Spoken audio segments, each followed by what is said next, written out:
할렐루야. 우리 오늘 성교국 헌신 예배를 통해서 우리 하나님이 최고 영광을 받으시기를 기도합니다. 우리 헌신 예배라고 해서 우리가 따로 이렇게 본문을 찾지 않고 우리 이사야서의 이런 흐름 속에서 하나님은 정확하게 우리에게 말씀을 주셨습니다.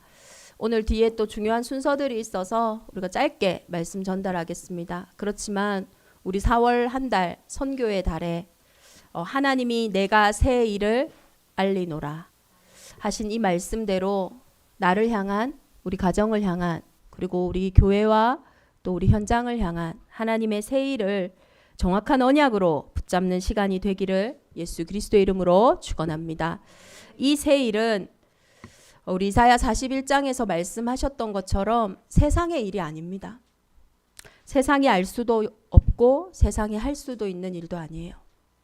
이 일은 지난주에 확인했듯이 그 어떤 우상도 그 어떤 현장도 사실은 컨트롤할 수 있는 일이 아니에요. 저와 여러분이 그 일 속에 사실 부름받고 또 그 일에 헌신할 수 있다라는 것이 사실은 우리가 생각하는 것보다 더 큰 은혜와 그 응답을 받은 줄 믿습니다. 새 일은 바로 창조의 역사입니다. 헐벗은 산에 강을 내며 골짜기 가운데 샘이 나게 하며 광야가 못이 되게 하며 마른 땅이 샘 근원이 되는 그 일이 하나님의 새 일입니다. 저와 여러분의 인생 가운데, 우리의 과거 가운데 너무나 메마르고 너무나 답답한 그런 과거도 있을 수 있습니다. 또 우리의 오늘의 현실이 광야처럼 너무나 수고하고 고될 수 있어요. 그리고 우리의 가정이 또 내가 있는 산업의 현장이 헐벗은 산처럼 아무 열매도 없는 현장일 수도 있습니다. 그러나 하나님은 그곳에 언약 붙잡은 자들을 통해서 창조의 역사로 새 일을 행하실 줄 믿습니다.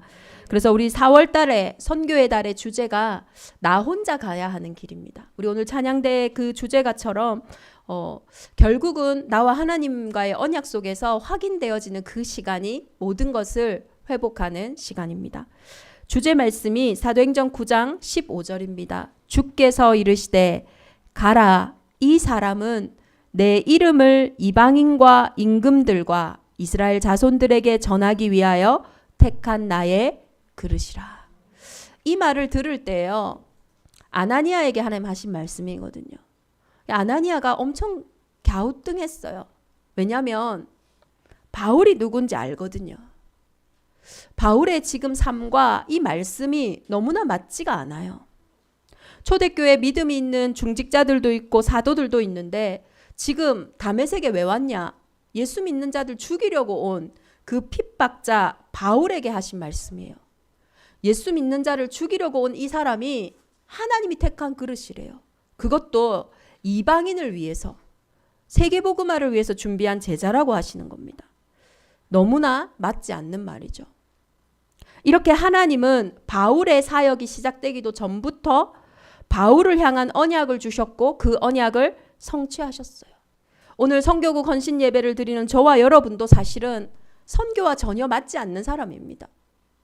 내가 하나님의 일을 하기에 내 스스로 맞지 않다. 언제나 우리가 생각할 때 그렇잖아요. 어렵고 힘들고 또 나도 뭔가가 안 되는데 무슨 내가 전 세계를, 내 일로도 먹고 살기가 어려운데 내가 무슨 전 세계를, 참 맞지 않는 말이에요. 그렇지만 하나님은 바울에게 이미 부르실 때 말씀하셨던 것처럼 저와 여러분에게 이 말씀을 주시는 이때에 이미 시작하셨고 하시고 계시고 또 앞으로 하실 것을 확신합니다. 그래서 우리의 형편과 상황과 맞지 않아도 성취되는 게 언약이에요. 내 수준과 내 기준과 맞지 않지만 내 기준을 넘어 내 수준을 넘어서 성취되는 것이 언약이라는 거예요. 그래서 오늘도 언약 붙잡는 날이 되기를 기도합니다. 바울이 어떤 사람이었습니까? 바울은 스스로 이야기하고 있어요.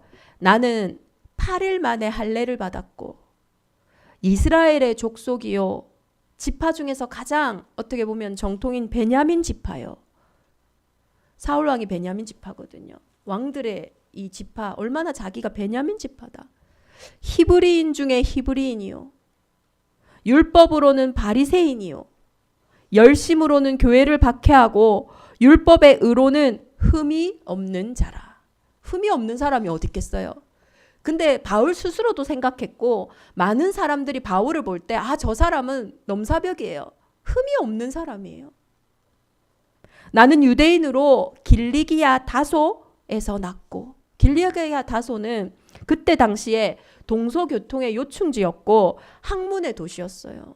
그 다소의 출신이었고 그 성에서 자라서 가멜리아라고 하는 그 당시의 최고의 석학인 그 학자의 문화에서 교육을 받았대요. 그리고 로마 시민권자죠. 그는요 완전 초엘리트입니다. 바울은 가문이다, 배경이다, 학벌이다, 리더십이다 뭐 하나 빠지는 게 없는 사람이 바울이에요. 그야말로 팔방미인입니다. 우리 아이들 중에 이런 아이가 있다. 우리 부모님들은요 어디 자랑하고 다니기에 바쁠 거예요. 그만큼 부족함이 없는 아들이에요. 그런데 바울이요 평안과 안식이 없었다라는 증거가 이 바울이 뭔가에 발버둥 쳤어요. 자기가 생각하기에 이게 맞다라고 생각하는 의. 아니 그 정도 배웠고 그 정도 가졌고 그 정도 편안하면 그냥 살면 되거든요. 근데 바울은 뭔가를 막 찾아 헤맸어요. 내 인생에 뭔가 답이 있을 텐데, 내가 이 땅에 태어난 분명한 이유가 있을 텐데, 미션이 있을 텐데. 그래서 자기가 보니까 자기가 속한 유대 공동체를 힘들게 만드는 공동체가 있어요. 그게 바로 마가의 다락방에 모였던 예수의 제자들이었어요. 이들이 유대인들을 힘들게 만드는 거예요. 자신들의 성을 무너뜨리려고 하는 거예요. 그러니 이 바울이 찾은 게 뭐냐? 내가 이 예수의 제자들을 잡아 죽이고 그들을 핍박하는 거, 이게 나의 미션이다. 이게 우리 공동체를 위한 나의 뭔가 삶의 이유다. 이걸 다 붙잡은 거예요. 그래서 얼마나 이 일에 올인했는지 몰라요. 얼마만큼요? 다메섹이라는 곳에 가가지고 거기에도 있는 예수의 제자들을 잡으려고. 그냥 요 이스라엘에서만 하는 게 아닌 거예요. 그 일에 그렇게 딱 올인했어요. 근데요 사실 바울은요 그거 안 하면 미칩니다. 사람은요 언제나 자기를 확인해야 되거든요. 언제나 자기가 어디에 있는지를 확인해야 되고 무엇을 향해 가는지를 확인해야 돼요. 어떤 사람 보면 저 사람이 어떻게 자녀들한테 저렇게 하지? 저 사람이 어떻게 저 일에 저렇게 열심히 하지? 그거 안 하면요 그 사람은요 견딜 수가 없어요. 그거 안 하면요 스스로가 무너질 수밖에 없는 거예요. 그러니까 바울은요 딱 자기가 생각하는 복음 거기에 올인한 겁니다. 뭐라도 해서 자기의 존재를 확인해야만 하는 그런 몸부림이었던 거예요. 그 증거가 뭡니까? 바울이 어둠 가운데서 빛을 만난 순간에 온 세상이 다메섹에 가는 길에 깜깜해졌어요. 그러다 빛으로 예수님이 찾아오셔서 당신 누굽니까? 이 바울의 질문에 예수님이 이렇게 얘기했어요. 나는 네가 핍박하는 예수다. 자신의 인생의 모든 것을 가지고 정리를 해도 예수는 핍박할 수밖에 없는데 그 예수가 내 앞에 나타나니까요. 그 인생의 모든 것들이 뒤바뀌게 됐어요. 많이 배운 바울이, 많은 것을 가진 바울이 그 한 사건으로 인생이 뒤집힌다? 쉽지 않습니다. 하나님이 하셨기에 가능한 것이고 또 한 가지 바울이 그토록 갈급했던 거예요. 저와 여러분의 인생에도 결국은 하나님 떠난 상태가 말로만 이르는 게 아니에요. 실제 우리의 상태로 와 있고 실제 우리의 삶 속에 열매 맺어져 있고 실제 우리의 체질되어져 있다니까요. 그 부분에요. 바울이요. 그 말 한마디에 자신의 인생의 방향과 선택이 완전히 뒤바뀌게 된 거예요. 그토록 내가 찾아 헤맸던 빛을 찾은 거예요. 아무도 내 인생에 줄 수 없었던 평안을 그 순간에 얻게 된 거예요. 이번 4월 한 달간 저와 여러분의 인생이 이 바울이 누렸던 다메섹의 응답 속에 들어가기를 예수 그리스도 이름으로 축원합니다. 다메섹을 만난 순간부터 우리의 모든 과거, 현재, 미래가 탁 꿰어진다니까요. 그래서 그랬구나. 그래서 오늘 이렇구나. 그래서 하나님이 나에게 이 일을 하시겠구나. 그 응답이요 확인되어지는 거예요. 다메섹의 키가 뭡니까? 바로 예수 그리스도를 만나는 거예요. 그리스도 대신 예수님을 만나는 순간 우리의 인생에는 완전히 새 일이 시작되어지는 겁니다. 유대인들이 그토록 기다린 게 뭡니까? 바로 기름 부음 받은 자 메시아 예수님이었어요. 예수라고 몰랐죠. 메시아를 기다렸어요. 그들은. 그 메시아가 오시면 자신들의 인생에 수많은 선지자들이 길을 잃었을 때 그 길 잃은 문제에 답을 준 것처럼 도대체 길을 모르겠는 내 인생의 문제에 답을 줄 거다. 그 메시아가 오면 이 문제 아무리 해도 해결 안 되는데 이 문제에 참 길 대신 그 선지자가 오면 해결될 거다. 그 메시아를 기다린 거예요. 내 인생이 너무나 수고하고 무거운데 제사장들이 대신 드려주는 그 피 제사를 통해서 그들의 인생에 다가오는 저주재앙이 떠나갔거든요. 그렇다면 우리의 인생에 진짜 참 제사장 대신 메시아 그분이 오면 내 인생의 운명은 뒤바뀔 거다. 내가 이렇게 수고하고 무거운 내 삶의 현실 문제가 끝날 거다. 그 메시아를 기다린 거예요. 왕들이 설 때마다 능력 있는 왕들이 설 때 그 나라는 평안했거든요. 부국강병을 이루었어요. 그럼 우리의 인생에 이 메시아, 이 왕이 오면 이 나라는 망하지도 않는 나라라고 하니까 그 왕이 오면 이제 내 인생은 끝나는 거다. 그 메시아를 기다렸다니까요. 이것 때문에요. 올인했던 게 유대인들이었어요. 그런데 그들이 그토록 기다리던 메시아 그리스도가 왔는데 그들은 알아보지 못했어요. 왜요? 그들이 가지고 있는 오래된 사상과 이념과 체질 때문에요. 오히려 예수를 박해했고 십자가에 못 박았고 그리고 그 벌을 후대에게 돌렸어요. 저와 여러분도 오늘 우리의 현장에 다메섹이 되어져서 그리스도가 내 인생에 찾아오셔서 새 일을 행하시려고 할 때에 제일 방해되는 게 뭘까요? 나의 오래된 사상이에요. 나의 오래된 이념이에요. 나의 오래된 체질이에요. 그런데 우리가 오늘 하나님 앞에 서서 생각해야 될 것이 그 사상과 그 이념과 그 체질이 여러분의 삶을 평안하게 해줬냐는 거예요. 여러분의 그 사상이 여러분에게 평안한 잠을 주었고 여러분에게 평안한 만남을 주었고 내 삶을 편안하게 이끌었냐는 거예요. 사실은 내 삶의 운명도 바꾸지 못할 생각이거든요. 실제 내 삶의 현실에 평안도 가져다 주지 못할 것인데요. 그것 때문에요. 지금 내 눈앞에 오신 예수 그리스도를 못 만나는 거예요.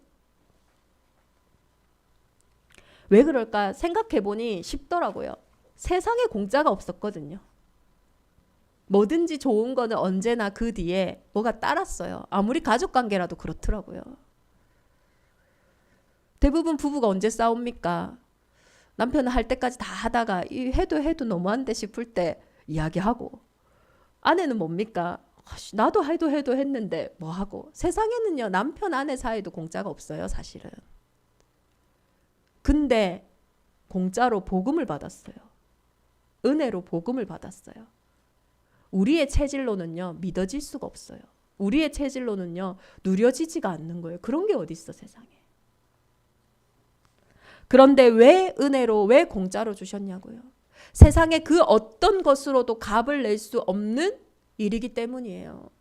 예수가 그리스도라는 이 이름은 그 여자의 후손으로 오신 이 그리스도는 십자가에서 죽으신 그 사랑은 세상의 그 어떤 것으로도 값을 매길 수가 없다니까요. 있다면 그것으로 하나님이 하셨을 텐데 세상에 길이 없기 때문에 구원 얻을 다른 이름을 주신 적이 없다고 하는 거잖아요. 저와 여러분의 그 인생의 문제는요. 바울의 그 어떤 배경으로도 능력으로도 그의 그 뛰어난 성품과 인격으로도 해결되지 않는 문제였다니까요. 그래서 오직인 거예요. 영적인 문제는 다른 것으로 해결되지 않습니다. 정말로 우리의 새 일은 그래서 언제나 복음이에요. 복음. 복음은 언제나 우리를 새롭게 합니다. 복음은 언제나 우리에게 능력을 줘요. 언제나 우리를 치유하고 우리를 회복해 하셔요. 그래서 하나님의 새 일은 그리스도입니다. 내가 붙드는 나의 종 내 마음에 기뻐하는 자 곧 내가 택한 사람을 보라. 이 그리스도는요, 상한 갈대를 꺾지 아니하며 꺼져가는 등불을 끄지 아니하고 진실로 정의를 시행할 것이며 그는 쇠하지 아니하며 낙담하지 아니하고. 나를 구원하신 그 그리스도는 나는 이 공짜인 복음을, 이 은혜의 복음을 믿음으로 고백하지 못하고 있지만 그 하나님은 나를 포기하지 않으세요.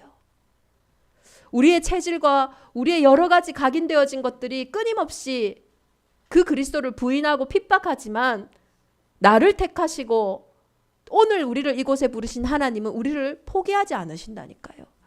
그래서 구원받은 자에게는 실패가 없는 거예요. 저와 여러분이 잘해서가 아니라 우리를 구원하신 그 하나님이 상한 갈대도 꺾지 아니하고 꺼져가는 등불도 끄지 아니하시기 때문이에요. 이번 4월 한 달 하나님은 우리를 기다리고 계세요. 우리의 담의 색에서, 우리의 그 갈급함 속에서요. 우리의 그 연약함 속에서 우리를 기다리고 계세요. 복음은 언제나 우리의 인생의 거울입니다. 복음이 냉랭한 사람은요, 삶이 냉랭할 거예요. 복음이 복잡한 사람은요, 삶이 복잡할 거예요.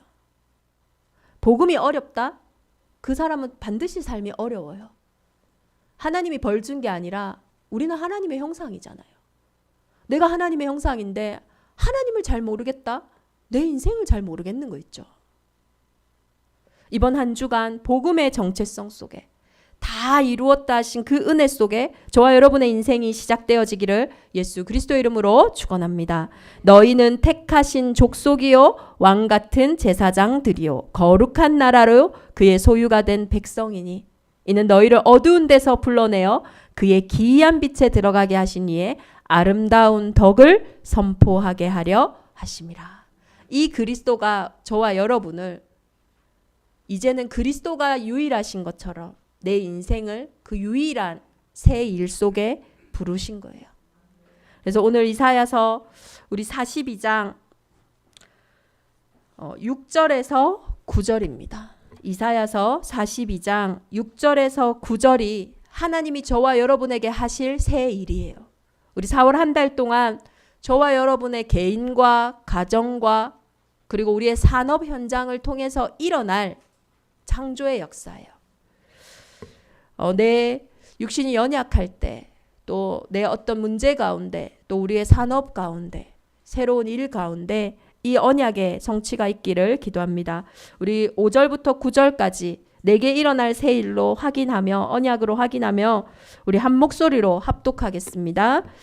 나 여호와가 의로 너를 불렀은즉 내가 내 손을 잡아 너를 보호하며 너를 세워 백성의 언약과 이방의 빛이 되게 하리니 내가 눈먼 자들의 눈을 밝히며 갇힌 자를 감옥에서 이끌어내며 흑암에 앉은 자를 감방에서 나오게 하리라. 나는 여호와이니 나는 내 영광을 다른 자에게 내 찬송을 우상에게 주지 아니하리라. 보라, 전에 예언한 일이 이미 이루어졌느니라. 이제 내가 새 일을 알리노라. 그 일이 시작되기 전에라도 너희에게 이르노라. 아멘.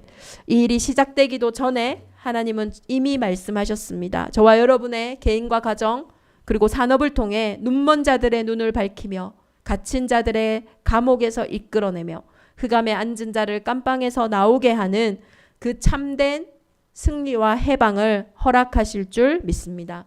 이 새 일은 우리와 상관없이 반드시 성취됩니다. 하나님은 자기 이름을 우상에게 주지 아니한다고 했어요. 그리고 하나님은 내가 이 일을 행하여 그들을 버리지 아니하리니 하나님은 우리를 버리지 않으셨다라는 증거로 이 새 일을 4월 한 달 우리의 현장에 가득하게 하실 거예요. 그래서 가장 중요한 거는요. 너희 중에 누가 이 일에 귀를 기울이겠느냐? 누가 뒤에 올 일을 삼가 듣겠느냐? 내 입을 크게 열라 내가 채우리라 하였으나 너희가 나를 믿지 아니했고 내 말을 너희에게 두기를 싫어하였다 했어요. 참 감사한 거는요. 경쟁이 없는 새 일이에요. 이게 좋은지 다 알면은 너무나 많은 경쟁자가 몰려들 텐데 이 가치를 몰라요. 은혜 받지 않고는 이 은혜 속에 들어올 수가 없어요. 오히려 쉽습니다. 아무도 관심 가지지 않는 일이기 때문에. 아무도 중요하게 생각하지 않는 일이기 때문에. 경쟁하지 않아도 싸우지 않아도 우리가 이 은혜 속에 들어갈 수 있어요. 그런데 하나님은 반드시 하나님이 준비하신 선교의 오력, 선교의 경제는 따로 있습니다. 내가 벌어서 드리는 게 아니에요. 언약 붙잡고 있을 때 하나님이 준비하신 것을 내 삶 속에 반드시 부으세요. 선교의 영역, 선교의 지력, 선교의 체력, 선교의 경제력, 선교의 인력이 있습니다. 언약 붙잡는 순간 하나님은 행하실 줄 믿습니다. 이번 주에 제가 제주도에 출장을 온 한 청년이 있어서 도서관 사업을 하는 친구여서 이 친구를 따라서 어린이 도서관을 한 군데를 갔어요. 꿈바당이라고 제주시에 있는 도서관인데 오래전에는 대통령의 지방 공간으로 이용됐던 곳이고 최근까지만 해도 우리 제주도지사의 관사로 쓰였던 곳이라고 해요. 그래서 그곳에 가서 이렇게 도서관을 둘러보는데요. 한켠에 이제 대통령들이 묵었던 그런 방과 모습들을 이렇게 만들어 놨더라고요. 그러면서 이 대통령들이 이 제주도에 와서 방문했던 장소와 그들이 했던 말들을 쭉 전시해 놨어요. 그래서 제가 그걸 보는데요. 물론 제가 그 역대 대통령들의 모든 뭐 정치라든지 철학이라든지 이걸 다 알 수는 없지만 그들이 방문했던 곳들을 보면서 그들이 했던 말들을 보면서 같은 제주인데요. 다양한 거 있죠. 박정희 대통령은요. 골프장, 도로 포장 준공식, 경제와 관계되어 있는 현장들을 다 방문했고 거기에서 말들을 다 했어요. 노무현 대통령 어디 갔겠어요? 평화 포럼만요 2번 참석하러 제주에 왔어요. 서밋들의 가슴에 담겨 있는 그게 사실 그들의 발걸음이었어요. 난 선교에 관심 있는데 말로 하는 게 아니에요. 내 발걸음이, 내 중심이 어디에 있냐가요. 드러나는 거 있죠. 대통령들이 다 다른데 이 제주 같은 곳에 왔는데요. 다른 관점으로 그들 안에 담겨 있는 것들을 방문하더라니까요. 여러분의 인생과 가정, 산업에는 무엇이 담겨 있습니까? 진짜 그게 바로 우리의 미래고 우리 후대들의 미래예요. 내게 구하라. 내가 이방 나라를 내 유업으로 주리니 내 소유가 땅끝까지 이르리로다. 하나님의 것을 정말로 담을 때 4차 산업, 5차 산업, 6차 산업 그 이상의 산업이 올더라도 땅끝까지 이르는 그 은혜 속에 저와 여러분과 후대들이 설 줄 믿습니다. 정말로 그런즉 너희는 먼저 그의 나라와 그의 의를 구하라. 그리하면 이 모든 것을 너희에게 더하시리라. 이 한 가지 속에 담겨 있는 모든 것을 하나님이 허락하실 줄 믿습니다. 오늘 다른 것보다 우리의 가정에, 우리의 산업에, 내 개인의 가장 소중한 부분에 이 전도와 선교의 기도를 담을 때, 이 언약을 담을 때 우리에게 하실 일들을 기대하고 확인하는 최고 응답의 현장이 되기를 예수 그리스도 이름으로 축원합니다. 오늘 우리 교회 개척 이후로 우리와 관계된, 제가 선교를 갔거나 아니면 지금 선교하고 있거나 아니면 지금 기도의 소통을 하고 있는 선교지 곳곳에서 온 편지가 있습니다. 이 편지를 보시면서 마음에 담고 그 마음 위에, 그 기도 위에 선교의 망대를 세우시기를 바랍니다. 그래서 우리 후대들도요, 같이 이 기도의 망대를 세울 수 있도록 가정들마다 또 한 산업 현장들마다 이 망대를 세워보세요. 하나님이 어떻게 하시는지 그 일에 증인 되기를 예수 그리스도 이름으로 축원합니다. 우리 선교에서 온 선교 영상 편지 보고요. 이어서 우리 교회에는 선교국이 있습니다. 우리 5분의 장로님들이 다 국을 하나씩 맡고 계시는데 우리 한덕근 장로님은 선교국을 맡고 계세요. 이번에 우리가 선교국을 할 때 청년 선교국이라고 이름을 붙였습니다. 우리 청년들이 이 선교의 또 주역이 되어지고 우리 청년들이 일어날 수도 있도록. 그래서 청년 선교국에 우리 한덕근 장로님과 그리고 청년 선교국의 회장인 홍진영 청년부 회장이 부로 맡고 있습니다. 그리고 그 안에는 자료 선교팀이 있습니다. 우리 이어서 또 선교팀에서 나와서 또 중요한 사항들 또 포럼하도록 하겠습니다. 기도 제목을 보고 미래를 보는 시간이 되기를 바랍니다.